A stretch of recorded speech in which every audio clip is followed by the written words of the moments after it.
आज मार्केट कैसा रहेगा, क्योंकि कल मार्केट के अंदर तेजी देखने को मिली, डाउ जोन के अंदर गिरावट देखने को मिला, गिफ्ट निफ्टी के अंदर गिरावट देखने को मिली। एफआई की तरफ से 4,926 करोड़ का बिकवाली देखने को मिला। डीआई की तरफ से 3,878 करोड़ की खरीदारी देखने को मिली। अब इस खरीदारी और बिकवाली के पीछे छुपा है बड़ा राज। इस डाटा के अंदर समझ में आएगा मार्केट पॉजिटिव रहेगा, नेगेटिव रहेगा, retailer, DI, FI, pro, future option में कहाँ पे कितनी कितनी पोजीशन बना के चले, सब इस डाटा के अंदर समझ में आएगा। तभी पता चलेगा कि मार्केट के अंदर खरीदारी कहाँ से आ सकती है और बिकवाली कहाँ से आ सकती है। ग्लोबल मार्केट में देखें तो गिरावट देखने को मिली है। पहले यूरोप के बाजारों की साइड अगर हम देखें तो फिटसी यूके के अंदर 6 पॉइंट की गिरावट बिल्कुल देखने को मिली, यानी फ्लैट क्लोज होता हुआ नजर आया है। डेक्स जर्मनी की साइड जाएं तो 44 पॉइंट की गिरावट दिखी गई है। एक तरह से यहाँ पर गिरावट के साथ यहाँ पे क्लोजिंग दिखाता है। सीएससी फ्रांस यहाँ पर 18 पॉइंट की गिरावट, यानी यूरोप के बाजारों के अंदर तो हमें संकेत थोड़े से दबाव के नजर आए हैं। नैस्डैक यूएस मार्केट की साइड देखें 9 पॉइंट की गिरावट यहाँ भी देखी जा रही है, ये भी एक फ्लैट क्लोज होता हुआ नजर आया। डिकी जापान यहाँ पर देखें तो 123 पॉइंट की तेजी देखने को मिली है। हल्की सी तेजी जरूर है, लेकिन डाउ जोन को अगर हम देखें यहाँ पर 57 पॉइंट का गिरावट यहाँ भी देखने को मिला है, इसको भी फ्लैट क्लोज बोल सकते हैं। S&P 500 यहाँ पर 7 पॉइंट की तेजी, ये फ्लैट क्लोज होता हुआ नजर आया। ओवरऑल यहाँ पर अगर हम देखें ग्लोबल मार्केट में दबाव देखने को मिल रहा है। एक तरह से ओवरऑल मार्केट यहाँ पर फ्लैट क्लोज होते हुए नजर आई, यानी एक संकेत जो है डर का माहौल यहाँ पे बना हुआ है इजराइल और ईरान की वार को लेकर मार्केट के अंदर। और यहाँ पर अगर एफआई की बिकवाली जो है दिन प्रतिदिन हावी होती जा रही है। पिछले कुछ दिनों से देखें तो यहाँ पर लगातार 27 सितंबर से बिकवाली हानि शुरू हुई थी एफआई की तरफ से, और लगातार हम पिछले कुछ दिनों से एफआई की बिकवाली दिन प्रतिदिन हम देख पा रहे हैं। यहाँ पर एक तरह से कल भी 4,926 करोड़ का बिकवाली आता हुआ नजर आया है। इससे पहले अगर हम देखें यहाँ पर 3 अक्टूबर को 15,000 करोड़ की जो बिकवाली आई थी, उसके बाद थोड़ी सी कम होती हुई जरूर नजर आई थी, लेकिन कल भी थोड़ा सा यहाँ पर बिकवाली बढ़ता हुआ नजर आया है। लेकिन डीआई ने भी कोई कसर नहीं छोड़ी। अगर यहाँ से बिकवाली बढ़ता हुआ नजर आया है तो डीआई ने भी खरीदारी करने में कोई कसर नहीं छोड़ी, और यहाँ पहले 3,508 था तो 3,878, यानी यहाँ पर खरीदारी बढ़ती हुई नजर आई है। तो एक तरह से बड़ी कांटे की टक्कर चल रही है एफआई और डीआई के अंदर। दो बड़े ऑपरेटर है मार्केट के अंदर, और दोनों ऑपरेटर की तरफ से देखिए तो ये बिकवाली के मूड में बैठा हुआ है, यानी एक बियर बना हुआ है मार्केट के अंदर पूरी तरह से। लेकिन ये बुल बन चुका है मार्केट में, ये लगातार मार्केट में खरीदारी करता हुआ नजर आया। तो दोनों तरफ से हम देखें तो बड़ी टक्कर बड़ी जबरदस्त है। तो ऐसे में हावी कौन हो रहा है? बिकवाली करने वाला। एक तरह से 1,048 करोड़ का ये बिकवाली ओवरऑल दोनों को कंपेयर करके देखें तो मार्केट में होता हुआ नजर आया, और जिसकी वजह से कल निफ्टी फ्लैट क्लोज होता हुआ नजर आया। यानी एक ऑपरेटर खरीदारी कर रहा है नीचे से, एक ऑपरेटर ऊपर के लेवल से बिकवाली कर रहा है। ये कैश मार्केट के अंदर हो रहा है। जो अभी हम डाटा देख पा रहे हैं ये सिर्फ और सिर्फ अभी कैश मार्केट के अंदर नजर आ रहा है हमें। लेकिन ये दोनों बड़े ऑपरेटर की तरफ से देखें तो जो खरीदारी और बिकवाली आई है कैश के अंदर तो जरूर आई है, लेकिन ये फ्यूचर ऑप्शन के अंदर भी ट्रेडिंग करते हैं और इनका फ्यूचर ऑप्शन का डाटा भी देखना जरूरी। वो डाटा मैं अक्सर आपके लिए लेके आता हूँ, बड़े ऑपरेटर का डाटा, जिसके अंदर हम पता लगा सकते हैं कि पिछले 2 दिन के अंदर बड़े ऑपरेटर ने कहाँ पे कितनी पोजीशन बनाई है। तो यहाँ पर पहले हम चेक करेंगे रिटेलर की साइड से, क्योंकि 4 ऑपरेटर है मार्केट में। चारों ऑपरेटर में से पहले रिटेलर। रिटेलर कौन है भाई? आप और हम छोटे मोटे इन्वेस्टर जो छोटी मोटी ट्रेडिंग करते हैं फ्यूचर ऑप्शन की साइड। तो पहले रिटेलर क्या था? 60% यहाँ पर कॉल की साइड पोजीशन बना के बैठा और 39% पुट की साइड। अभी आ रहा है 61% कॉल की साइड और 38% पुट की साइड पोजीशन बनाता हुआ रिटेलर नजर आ चुका। यानी 1% पोजीशन जो है लॉन्ग साइड शिफ्ट होती हुई नजर आ रही है। रिटेलर क्या कर रहा है? लॉन्ग साइड अपनी पोजीशन को बना के आगे चल रहा है।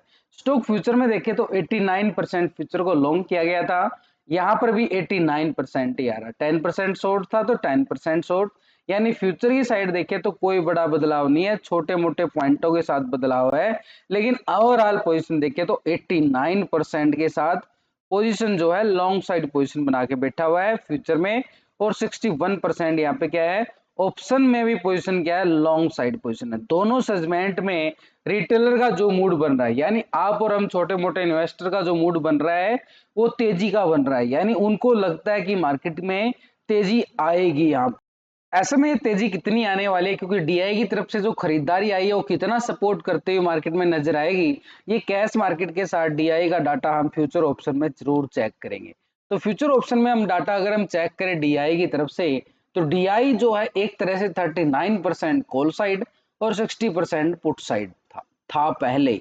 अभी आ चुका 39% ही आ रहा है, 60% कॉल साइड की बजाय पुट की साइड नजर आए। यानी डाटा के अकॉर्डिंग देखे तो यहाँ पर डीआई की जो पोजीशन बनती हुई नजर आई है वो एक तरह से पुट की साइड ज्यादा। कैश के अंदर हम देख पा रहे हैं भाई खरीदारी कर रहा है, लेकिन ऑप्शन के अंदर देखें तो 60% यहाँ पर पोजीशन क्या है, ये पोजीशन हमारे सामने आ चुकी है पुट की साइड।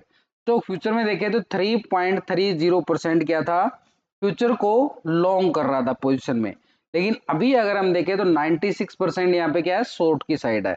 लेकिन अभी 30.31% क्या है, 3.31% फ्यूचर को लॉन्ग कर रहा है, 96% शॉर्ट की साइड पोजीशन बनी हुई। यानी डाटा के अकॉर्डिंग देखे तो फ्यूचर की साइड हमारे पास कोई बड़ी वाली पोजीशन बनती हुई नजर नहीं आई है डीआई की साइड। ओवरऑल अगर हम देखें फ्यूचर और ऑप्शन में पोजीशन, डीआई एक बड़ा ऑपरेटर कैश के अंदर खरीदारी कर रहा है, लेकिन ऑप्शन के अंदर तो 60% पुट साइड पोजीशन बना के बैठा है और 96% यहाँ पे क्या है, यहाँ पर भी पोजीशन शॉर्ट की साइड पोजीशन बनती हुई नजर आई है।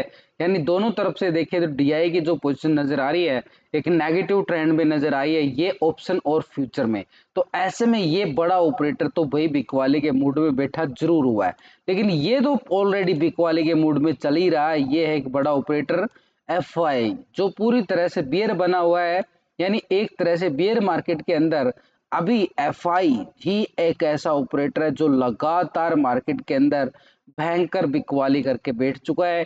तो ऐसे में इसके डाटा के अकॉर्डिंग देखे तो पिछले 2 दिन का डाटा हम इसका फ्यूचर ऑप्शन चेक करें तो 38% कॉल साइड था, 61% पुट साइड। अभी आ रहा है 35% कॉल की साइड और 64% आ रहा है पुट की साइड पोजीशन बनाता हुआ नजर आया है। यानी 3% और फिर से माइनस, दिन प्रतिदिन बिकवाली हावी हो चुकी है एफआई की साइड से और ये पोजीशन में जा चुका है 64% लगातार। जब तक इसकी बिकवाली हावी रहेगी मार्केट के अंदर, मार्केट में तेजी आने का मूड थोड़ा सा कम नजर आएगा। इसके साथ अगर हम देखें तो यहाँ पर फ्यूचर को 78% फ्यूचर को लॉन्ग किया गया, 21% शॉर्ट की साइड। अभी आ रहा है 78% फ्यूचर को लॉन्ग कर रहा है, 21% शॉर्ट की साइड। फ्यूचर की साइड अगर हम देखें तो प्रो की साइड से डाटा, लेकिन यहाँ पर फ्यूचर में यहाँ पर एफआई की अगर हम बात करें, एफआई जो है 57% क्या है, फ्यूचर को लॉन्ग किया गया। यहाँ पर भी 57% लॉन्ग साइड था, 42% शॉर्ट, 42% शॉर्ट की साइड। यानी कैश के अंदर इसकी बिकवाली, लेकिन ऑप्शन के अंदर भी बिकवाली और स्टॉक फ्यूचर में भी एक तरह से कोई बड़ा वाला बदलाव नहीं है। यानी ऑप्शन हमारे लिए क्या है, ऑप्शन पहले होता है उसके बाद हम फ्यूचर में ट्रेड करते हैं। तो ऑप्शन में हम क्या है कि 64% यहाँ पे दो बड़े ऑपरेटर डीआई और एफआई, ये दो बड़े ऑपरेटर क्या कर रहे हैं, पोजीशन को लॉन्ग की साइड की बजाय शॉर्ट की साइड ज्यादा पोजीशन बना के बैठे हुए। यानी दोनों ऑपरेटर 60% से ज्यादा की पोजीशन पुट साइड पोजीशन में बैठे हुए ऑप्शन में। ऐसे में एक और ऑपरेटर रह जाता है प्रो। इस ऑपरेटर की पोजीशन 2 दिन से हम कंपेयर करें तो 56% कॉल साइड और यहाँ पर 43% पुट साइड था। अभी आ चुका है 59% कॉल की साइड, 40% यहाँ पर पुट की साइड पोजीशन बनाता हुआ नजर आया है, 3% लॉन्ग साइड पोजीशन बना रहा है पॉजिटिव ट्रेंड में। ये आ गया प्रो लॉन्ग साइड 59%। अब रिटेलर का साथ कौन दे रहा है, यहाँ पर रिटेलर का साथ दे रहा है इसके साथ प्रो, लेकिन डीआई और एफआई ये ऑपरेटर है जो है रिटेलर और प्रो का साथ नहीं दे रहे। यानी ये बैठे हुए बिकवाली के मूड में। यानी सीधा सिंपल हमारे पास डाटा आ चुका है कि दो ऑपरेटर जो हैं, जो छोटे ऑपरेटर है, भाई छोटे ऑपरेटर तो हैं रिटेलर और प्रो, ये ऑपरेटर तो कॉल की साइड बैठे हुए। सिंपल बात है, ये तो आपके सामने आ चुकी है। अगर पूरी वीडियो कोई अभी तक देख रहा होगा तो उसको आसानी से समझ में आएगा कि मार्केट में चल क्या रहा है। इसके साथ अगर हम देखें यहाँ पर डीआई और एफआई दो बड़े ऑपरेटर जो है पुट की साइड बैठे हुए हैं भाई बड़े ऑपरेटर। बात यह है कि भाई बड़े ऑपरेटर अगर पुट की साइड बैठे हुए हैं तो वो ऊपर जाने से रोकेंगे, बिल्कुल रोकेंगे, क्योंकि यहाँ पर रिटेलर और प्रो तो ऊपर ले जाने की कोशिश करेगा मार्केट को, लेकिन बड़े ऑपरेटर जो हैं, जो मोटा पैसा लगाते हैं, हजारों हजारों करोड़ का यहाँ पर बिकवाली खरीदारी करते हैं, वो ऑपरेटर क्या करके बैठे हुए हैं, वो पुट की साइड बैठे हुए हैं। उनका मूड जो है एक बिकवाली का है, उनका मूड क्या है, गिरावट का है। लेकिन हमारा एक छोटे मोटे इन्वेस्टरों का मूड क्या है, पोल की साइड है, तेजी का सिनेरियो। तो ऐसे में कौन हावी रहने वाला, आप खुद सोचना। तो एक बड़े ऑपरेटर ही मार्केट के ऊपर हावी होते हुए नजर आएंगे। तो ऐसे में अगर बड़े ऑपरेटर मार्केट के ऊपर हावी हो रहे हैं तो अब हमें करना क्या चाहिए। यहाँ पर मार्केट में दबाव ग्लोबल मार्केट से भी नजर आया है, संकेत जो हमारे सामने नजर आए हैं। तो ऐसे में हमारे पास एक लेवल बन जाता है कि ऊपर के लेवल से, जैसे कल भी बाजार ऊपर के लेवल पर टिक नहीं पा रहा था, स्पेशल निफ्टी यहाँ पर 16 पॉइंट की तेजी के साथ क्लोजिंग दिखाता है। ऐसे में ये वाला सिनेरियो है मार्केट के पास, जैसे ही ऊपर जाए बाजार के अंदर हावी हो जाती है गिरावट। अब ये गिरावट अगर लगातार हावी रहेगी तो हमें किस लेवल का इंतजार करना है भाई, ये वाला जोन जो है ना मार्केट के पास, ये है हमारे पास 25,000 से लेके 25,230 का लेवल। अब हमें क्या है कि 25,000 के लेवल से अगर रिकवरी बिग बार कैंडल बने तो हम कॉल की साइड जा सकते हैं, यानी सपोर्ट रेजिस्टेंस का फायदा उठा सकते हैं। ऐसे माहौल में अगर हम बीच में कहीं भी अनाप शनाप ट्रेड मारेंगे तो हमारा लॉस होना बिल्कुल बनता है। तो इसलिए हमारे पास एक लेवल के अकॉर्डिंग ऊपर के लेवल से रिजेक्शन ब्रेकडाउन दिखे तो बियर बार कैंडल बने तो हम पुट की साइड जा सकते हैं, या फिर नीचे का लेवल हमारे पास एक सपोर्ट। वैसे लास्ट की वीडियो के अंदर पूरे लॉजिक के साथ मैंने आपको व्यू समझाया है कि नीचे का लेवल हमारे पास जो ये लेवल बना है ये है 24,900 का लेवल। इस 900 के नीचे अगर ब्रेकडाउन देता है तो ये पुट की साइड स्कैल्पिंग रहेगी हमारी। फिर नीचे का लेवल रहेगा 24,700 का लेवल, नीचे की साइड 200 पॉइंट का किसका एरिया है, ये पुट साइड का स्कैल्पिंग जोन रहेगा। लेकिन 25,000 के लेवल के अबव, 25,000 के लेवल के अबव वहीं से इस लेवल से रिकवरी बुल बिग बार कैंडल बने तो कॉल साइड बन जाता है पोजीशन। लेकिन 25,230 के लेवल से अगर बियर बिग बार कैंडल बने तो फिर हमारा मूड बन जाता है पुट की साइड। बस सपोर्ट रेजिस्टेंस का ही फायदा उठा के हम आगे चल सकते हैं मार्केट में। ऐसे माहौल, ऐसे में बैंक निफ्टी की साइड भी देखें तो बैंक निफ्टी के अंदर भी एक जोन बनता हुआ नजर आया। वैसे भी लास्ट की वीडियो के अंदर पूरा व्यू लॉजिक आपके साथ समझाया गया है, फिर भी एक बार दोबारा से समझा देता हूँ क्योंकि बैंक निफ्टी कुछ कमाल करके दिखाने वाला है, इसलिए मैं दोबारा से बात करूंगा स्पेशल बैंक निफ्टी के ऊपर। तो बैंक निफ्टी के अंदर